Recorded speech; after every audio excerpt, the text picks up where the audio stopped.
नहलाते पानी से नहलाते अलग अलग। यहाँ इंद्रद्युम्न सरोवर से अलग अलग पवित्र नदी से पानी ला के जगन्नाथ जी का स्नान करते हैं। स्नान यात्रा, उसको स्नान यात्रा बोलते हैं।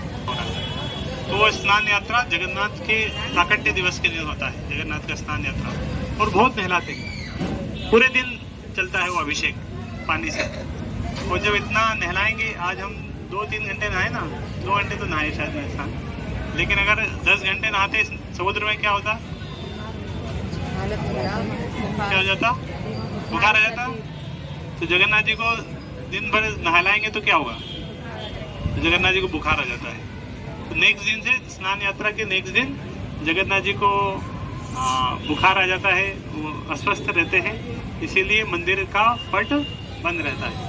तो जगन्नाथ जी के दर्शन नहीं होते वो 15 दिन। स्नान यात्रा के नेक्स्ट दिन से जगन्नाथ जी का मंदिर बंद हो जाता है, फिर 15 दिन मंदिर खुलता नहीं, वो क्वारंटाइन में चले जाते हैं। समझ आया? क्वारंटाइन कितने दिन का? 14 दिन का रहता है। लगभग वही क्वारंटाइन में जगन्नाथ जी रहते हैं और लक्ष्मी जी सेवा करती है, और वो किसी से अपॉइंटमेंट मीटिंग वगैरह कुछ नहीं करते, वो अकेले रहते हैं। तो वो 14 दिन इस तरह रहते हैं। उस समय मंदिर इस तरह ही रहता है, होते हैं। फिर 15 दिन के बाद जब भगवान, उसके बाद क्वारंटाइन 14 दिन के बाद ठीक हो जाते हैं, स्वस्थ हो जाते हैं। तो उसके बाद जैसे ही बाहर स्वस्थ होते हैं, नेक्स्ट दिन हो जाता है रथ यात्रा। तो 14 दिन पूरा क्वारंटाइन रहे, और उसके बाद 15वें दिन जगन्नाथ जी बाहर आ जाते हैं, और उस समय रथ बन रहा है। ये जो रथ बनना शुरू हुआ, अक्षय तृतीया के दिन से जगन्नाथ जी का रथ बनना शुरू होता है। अक्षय तृतीया अभी जो आई थी, तो अक्षय तृतीया से चंदन यात्रा शुरू होती है। जगन्नाथ मंगल आरती का सेवा करते हैं, उनके पिताजी भी वही करते थे, उनके पिताजी ये करते थे, वो चले आ रहा है, उनकी पीढ़ी में चले आ रहा है। कुछ आनंद बाजार में है, प्रसाद का वो करते हैं, उनके पिताजी भी वही करते थे, वो उनकी पीढ़ी में चले आ रहा है। इसी तरह 9 दिन जगन्नाथ जी फिर रथ यात्रा होती है। रथ यात्रा से जगन्नाथ रथ में बैठ के यहाँ पे आते हैं, यहाँ पे रथ यात्रा एंड होती है। और जगन्नाथ बलदेव सुभद्रा, देखा विग्रह देखा ना कितना बड़ा है, दूर से इतना बड़ा दिख रहा, पास में जब देखेंगे तो बहुत बड़ा है। अभी तो अंदर तक नहीं जाने देते। मैं जब पहली बार आया था लगभग 2009 में, उस समय अंदर तक जाने देते थे एकदम। तो अंदर तक जाके जगन्नाथ का परिक्रमा करके आ सकते थे। 1-2 घंटे के लिए छोड़ते थे अंदर तक जाने के लिए, अब तो नहीं जाने देते। तो मैं गया था उस समय, बहुत भीड़ रहती थी उस समय, लाइटिंग वगैरह भी नहीं थी, इतना पसीना, बिना लाइटिंग से सब चलता था। तो इस तरह जगन्नाथ जी का फिर रथ यात्रा होता है। रथ यात्रा के साथ जगन्नाथ, बलदेव, सुभद्रा तीनों रथ यहाँ आते थे, और ये सब पंडा लोग मिलके जगन्नाथ जी को खुद उठाते हैं। बहुत भारी है, सब मिलके उठाते हैं। वहाँ से उठा के रथ मंदिर से बाहर ला के रथ के ऊपर बैठाते हैं, फिर यहाँ से अंदर ले जाते हैं। तो ये जो गुंडीचा मंदिर है, इसको वो भी बोलते हैं मौसीमा, जगन्नाथ जी का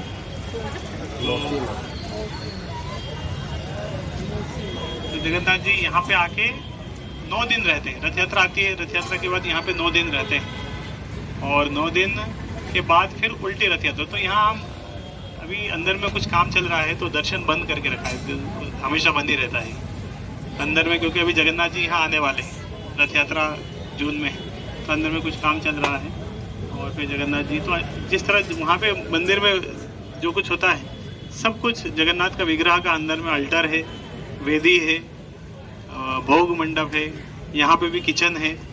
तो जब जितने दिन 9 दिन जगन्नाथ जी यहाँ रहते हैं, तो यहीं भोग बनता है, यहीं पे सब कुछ रहता है, आनंद बाजार, भोग, सब कुछ यहाँ पे आ जाता है। बाकी ये साल भर ऐसे ही रहता है, वो 9 दिन ही यहाँ पे जगन्नाथ जी रहते हैं। हाँ, बहुत भीड़ रहती है, वो 9 दिन जगन्नाथ जी का यहाँ दर्शन करने के लिए बहुत भीड़ होती है।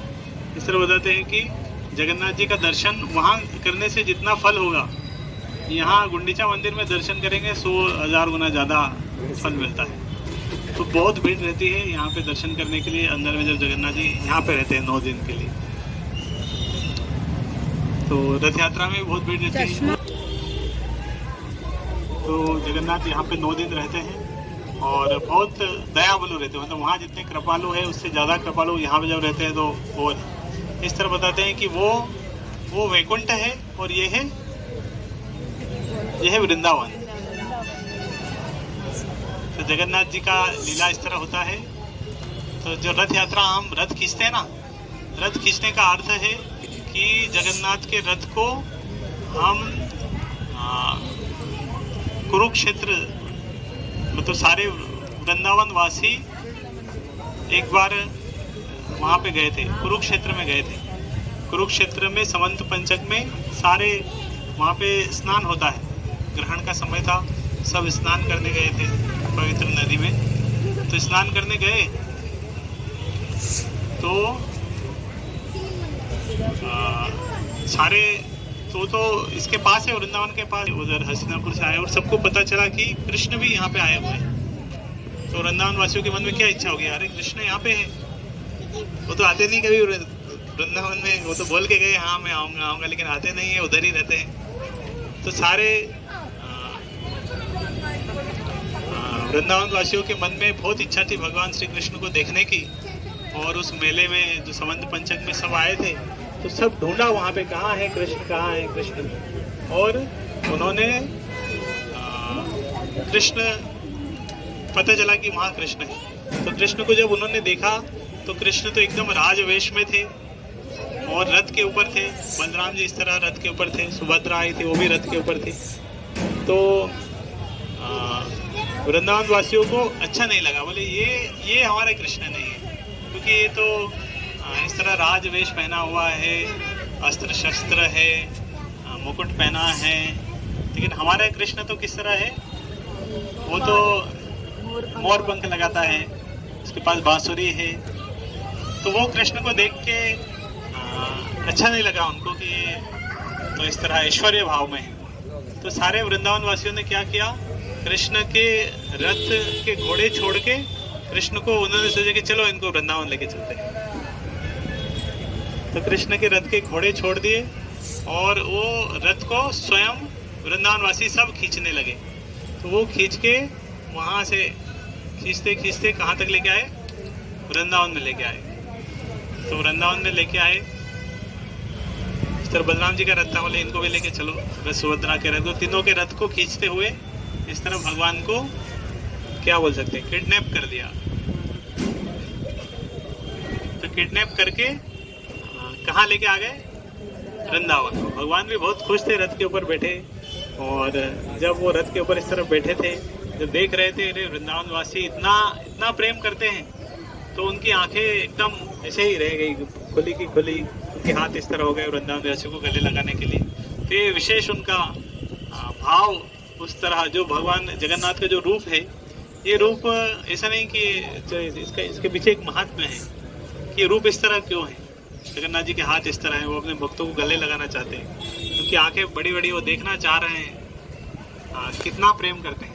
तो एक विशेष भाव है भगवान का, भगवान जगन्नाथ अपने भक्तों से कितना प्रेम करते हैं। वो जो प्रेम का भाव उनके फेस पे आता है, तो इस तरह उनका रूप हो जाता है। जब हमें बहुत गुस्सा हो जाता है तो हमारी आंखें कैसे हो जाती है, आंखें लाल हो जाती है, गुस्सा चेहरे से पता चल जाता है बहुत गुस्से में है, तो गुस्सा प्रकट हो जाता है। इसी तरह भगवान जगन्नाथ के हृदय में जब वो प्रेम प्रकट होता है अपने भक्तों के प्रति, तो भगवान कृष्ण का वो स्वरूप क्या हो जाता है, जगन्नाथ जी के रूप में आ जाते हैं भगवान। तो इस तरह जगन्नाथ जी के रूप में भगवान सभी भक्तों को दर्शन देते हैं। तो भगवान जगन्नाथ, हरे कृष्ण। तो जगन्नाथ सभी भक्तों को इस तरह वो भाव प्रकट हो रहा है कि कितना प्रेम करते हैं वो गले लगाने के लिए। तो इस तरह ये एक फास्ट टाइम है। और सुनाओ एक और। खड़े खड़े दर्द, मतलब आजकल ऐसा तो है कि किसी ने वीडियो बना के रखे हैं, अपलोडेड है, चलो देख लेते हैं भगवान की क्या लीलाएं हुई। तो पहले इसका इस तरह कुछ था नहीं, तो अब वो लीलाएं कहाँ से पता करें? भगवान श्री कृष्ण की बाल लीला वो जानना चाह रहे हैं कि वो भगवान जब छोटे थे वृंदावन में रहते थे क्या क्या लीलाएं हुई, वो सारी कौन जानना चाहते थे? द्वारका कितनी रानियां थी? 16,108। 16,108 रानियां इस तरह उनके मन में बहुत इच्छा थी कि भगवान की बाल लीलाएं पता चले क्या, लेकिन सुनाए कौन उनको? उनके मन में इच्छा है क्योंकि भगवान इस तरह खोए खोए रहते हैं, इस तरह नाम लेते रहते हैं, तो उनको कि हमें पता है भाई ये कौन, राधे कौन है, सुदामा कौन है, श्रीदामा कौन है, क्या क्या लीलाएं हुई, थोड़ा पता तो चले। तो किससे सुने, किससे सुन सकते द्वारका में? कौन सुनाएगा द्वारका में उनको? फोन तो लगा नहीं सकते कि द्वारका में किसी वृंदावनवासी को चलो फोन लगा लेते हैं, पूछ लेते हैं, कौन सुनाएगा? यशोदा मैया, लेकिन वो वृंदावन में रहती, नंद महाराज वृंदावन में रहते हैं, देवकी वसुदेव वो तो जेल में थे, वो है यहाँ पे लेकिन उनको पता नहीं, वो तो जेल में थे। तो कौन सुना है द्वारका उनको, बताओ? सुभद्रा तो जन्म ही द्वारका में हुआ। हाँ, सुदामा, सुदामा भी तो भी नहीं आए थे। बलराम जी साथ में, बलराम जी भी नहीं सुनाएंगे। रोहिणी जो बलराम जी की माँ है, अच्छा उनने सुनाई। तो बलराम की माँ कौन है? रोहिणी। और रोहिणी कहाँ रहती थी? रोहिणी वृंदावन में रहती थी। वो वसुदेव की एक पत्नी है रोहिणी, जो बलराम जी की माँ है। तो भगवान श्री कृष्ण जब छोटे थे, वसुदेव ने रोहिणी माता को वृंदावन में रखा था नंद महाराज के संरक्षण में। तो रोहिणी माता को पता था भगवान की बाल लीला है, तो सारी 16,008 रानियों ने किससे रिक्वेस्ट किया? रोहिणी माता जी को रिक्वेस्ट किया कि आप हमें भगवान की बाल लीलाएं बताएं, हमें सुनना है वो क्या क्या लीला किया ऐसा। तो इन्होंने, रोहिणी मना कर दिया, बोले नहीं नहीं वो तो बहुत हुई है लीलाएं, कॉन्फिडेंशियल है, नहीं मैं इस तरह नहीं सुनाऊंगी। बहुत रिक्वेस्ट किया, नहीं आप सुनाइए, जो बोला जो बोलेंगे वो सेवा करेंगे आपके लिए। तो उन्होंने बोले एक कंडीशन दे, बोले ठीक है मैं तुम्हें भगवान की बाल लीलाएं सुनाऊंगी, लेकिन एक कंडीशन है, कृष्ण बलराम को पता नहीं लगना चाहिए। फिर बिना कृष्ण बलराम को पता लगे ही मैं सुना सकता हूँ। तो अगर कृष्ण बलराम को पता नहीं लगेगा तो उस कंडीशन में मैं तुम्हें बाल लीलाएं सुनाऊंगा। तो फिर इस तरह डेट डिसाइड हुई और जगह डिसाइड होगा, बड़ा ऑडिटोरियम होगा, इस तरह साउंड सिस्टम भी शायद होगा। 16,108 है, किसे सुनेंगे? तो और कृष्ण बलराम को पता ना चले इसीलिए किसी ने बताया भी नहीं आज कहाँ जा रहे हैं, क्या इष्ट गोष्ठी है, मीटिंग है। और सबने इस तरह डिसाइड किया। और अब गेट पे कौन खड़ा रहेगा कि कृष्ण बलराम आने वाले, तो पहले बता दें कि कृष्ण बलराम आ रहे हैं, तो हम बाल लीला को द्वारका लीला में चेंज कर देंगे। तो रोहिणी माता सुना रही थी भगवान श्री कृष्ण की बाल लीलाएं, 16,108 रानियां सुन रही थी, और उन्होंने गेट पे सुभद्रा को खड़ा कर दिया था। सुभद्रा बोले ठीक है, सुभद्रा को गेट पे खड़े कर देते हैं। ये गेट पे खड़े होके अगर कृष्ण बलराम उधर से आ रहे होंगे तो पहले से हमें इशारा कर देंगे कि कृष्ण बलराम आ रहे हैं, तो हम टॉपिक चेंज कर देंगे, वृंदावन की लीलाएं नहीं करेंगे। तो इस तरह कृष्ण बलराम आए होंगे। कृष्ण बलराम ने देखा अरे कोई रानी है नहीं, आज कहाँ है। तो ढूंढते ढूंढते उनको पता चल गया कि यहाँ पे एक कुछ मीटिंग वगैरह हो रही है। तो कृष्ण बलराम उस जगह पे आ रहे थे, और जब रोहिणी माता ने लीलाएं सुनाना शुरू करी तो सब उन लीला में खो गए। सारी रानियां, रोहिणी माता भी बहुत एब्जॉर्प्शन के साथ सुना रही थी, और इस तरह सब खो गए। पता ही नहीं चल रहा था कैसे समय बीत रहा है। कुछ तो खड़े ही थे, उनको बैठने की जगह नहीं मिल रही थी, वो खड़े खड़े सुन रहे थे, लेकिन उनको कष्ट नहीं हो रहा था कि वो खड़े हैं।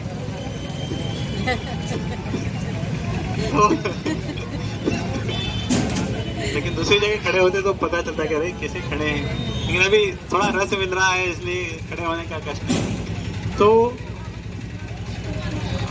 और गेट के ऊपर सुभद्रा खड़ी थी, वो सुभद्रा भी वो इधर इस तरफ में देख रही थी और खो गई, भूल गई कि हमें सिक्योरिटी गार्ड की सेवा मिली है। और कृष्ण बलराम को पता चला कहीं से कि कोई नहीं है, चलो मिलके देखते हैं, तो वो भी आ गए और सुभद्रा को इस तरह गेट पे खड़ा किया था। और मान लो ये गेट है, यहाँ पे खड़ा किया, तो सुभद्रा गेट के ऊपर खड़ी थी लेकिन वो इधर देख रही थी और कृष्ण बलराम आ गए और वो गेट तक आ गए थे। और सुभद्रा इतना भाव में थी कि वो उसका गला वो हो गया, तो कुछ बोल नहीं पा रही थी कि मत जाओ, ये है वो है।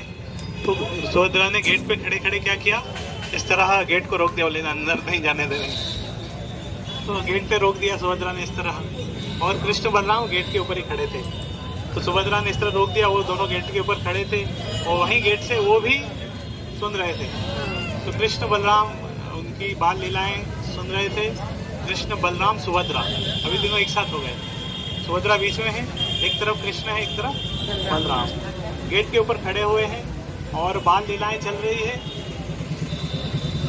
और ये भगवान श्री कृष्ण जब वो बाल लीलाएं सुनते सुनते उनका जो अंग, जो फेस एक्सप्रेशन है, अंग कांति है तो बलराम दोनों की, और दोनों के हाथ इस तरह वृंदावन वासियों को गले लगाने के लिए आगे इस तरह हुए। तो इस तरह कृष्ण बलराम के दोनों के हाथ इस तरह हो गए थे और चेहरे पे इस तरह प्रेम का भाव था। और सुभद्रा को अच्छा नहीं लगा रहे, मैं इस तरह दोनों को रोक दिया, तो सुभद्रा ने अपने हाथ ऐसे कर लिए। तो सुभद्रा के हाथ ऐसे हैं, कृष्ण बलराम के हाथ ऐसे हैं। और वो गेट के ऊपर जो उस समय का जो फोटो किसी ने क्लिक किया होगा, वो फोटो है जगन्नाथ बलदेव सुभद्रा। इस तरह सारे फिर गाने सब ने फिर इस तरह भगवान का इस रूप में दर्शन किया। नारद मुनि भी आए, उन्होंने भी भगवान का दर्शन किया और नारद मुनि ने भगवान से इनसे प्रार्थना की, भगवान से कि हे भगवान, आप, मैं चाहता हूँ कि आप इस रूप में सारे जगत वासियों को दर्शन दें। तो भगवान ने बोले ठीक है, मैं आने वाले समय में इस तरह लीला करके इस रूप में प्रकट होऊंगा। तो भगवान वो विश्व वसु विद्यापति की लीला के माध्यम से दारू ब्रह्म के रूप में समुद्र से आए और वो रूप में प्रकट हुए। ये वो रूप है वैकुंठ का, भगवान इस रूप में, नित्य रूप में वैकुंठ में निवास करते हैं। हरे कृष्णा। हरे कृष्णा। तो वो भगवान का ये रूप है। और वो रथ यात्रा क्यों हो रही है, क्योंकि वृंदावन वासी उनको खींच के लेके आ रहे हैं। तो ये भगवान यहाँ पे ज्यादा प्रेम के भाव में है। और वो वैकुंठ लक्ष्मी जी है, उसको श्री जी मंदिर भी बोलते हैं, श्री क्षेत्र। तो इस तरह जब भगवान कृष्ण बलराम को जब लेके आ जाते हैं वृंदावन वासी, तो उधर लक्ष्मी जी वगैरह सब बहुत गुस्सा हो जाती है, अरे हमसे बिना पूछे इस तरह। तो वो सेना वगैरह लेके आती है इस तरह, और वृंदावन वासियों और इनके बीच में थोड़ा युद्ध होता है। और उसके बाद कुछ दिन बाद वो फिर से वो लेके जाती, बोले नहीं हम लेके जाएंगे। तो 9 दिन के बाद वो फिर से लेके जाती है। हरे कृष्णा। तो ये निशिक देव, ये